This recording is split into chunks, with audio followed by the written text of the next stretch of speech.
الحمد لله الحمد لله أنزل الفرقان على عبده والصلاة والسلام على سيدنا ومولانا محمد وعلى آله وأصحابه أجمعين. أما بعد، فأعوذ بالله من الشيطان الرجيم. بسم الله الرحمن الرحيم. إن هذا القرآن يهدي للتي هي أقوم.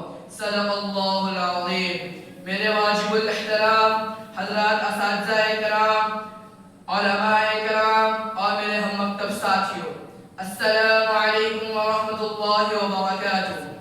آج مجھے آپ کے سامنے جس موضوع پر لب کشائی کرنے کا موقع ملا ہے وہ ہے عظمت قرآن. قرآن مجید وہ عظمت والی کتاب ہے جس کے اندر کسی شک و شبہ کی گنجائش نہیں. قرآن مجید وہ عظمت والی کتاب ہے جو ہمارے لیے رہبر ہے. قرآن مجید جس ذات کی طرف سے نازل ہوا وہ ذات بھی ایسی ذات ہے، اس ذات کے علاوہ کوئی عبادت کے لائق نہیں، وہ وحدہ لا شریک لہ ذات ہے. قرآن مجید جس پیغمبر پر اترا وہ ایسا پیغمبر ہے، تمام انبیاء کا سردار ہے کہ جن کی پوری زندگی میں پوری انسانیت کے لیے زندگی گزارنے کا نمونہ موجود ہے.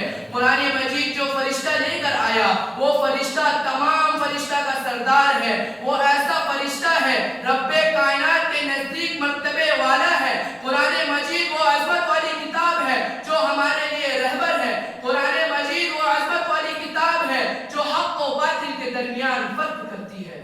پھر میں کیوں نہ کہوں یا الہی تو ہمیں عامل قرآن کر دے، یا الہی تو ہمیں عامل قرآن کر دے، پھر نئے سرے سے مسلمان کو مسلمان کر دے.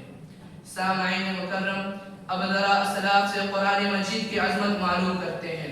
کسی نے امام اعظم امام ابو حنیفہ سے پوچھا، امام صاحب آپ نے قرآن کو کیسا پایا؟ انہوں نے کہا میں اب تک قرآن مجید سے ہزاروں مسائل نکال چکا ہوں مگر قرآن کا معنی ابھی بھی پورا نہیں ہوا.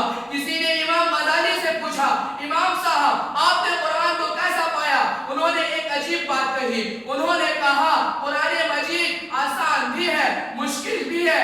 آسان تو اتنا ہے کسی بھی 8 سال کے بچے کے سینے میں اتر جاتا ہے، محفوظ ہو جاتا ہے. مشکل تو اتنا ہے کہ 1400 سال سے علماء مفتیان مفسرین قرآن میں غوطہ زن ہے مگر کوئی بھی اس موتی کو حاصل کرنے میں کامیابی حاصل نہیں کر سکا.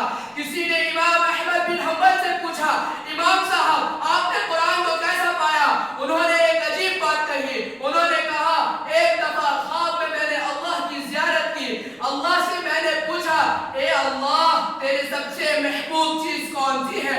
جواب ملا قرآن. پھر میں نے پوچھا فہمن او کان بلا فہمہم، سمجھ کر پڑھے تب تجھے پسند، بغیر سمجھے پڑھے تب تجھے پسند. جواب ملا فہمن او کان بلا فہمہم. اے احمد جو کچھ سمجھ کر پڑھتا ہے تب بھی مجھے پسند، جو کچھ بغیر سمجھے پڑھتا ہے تب بھی مجھے پسند.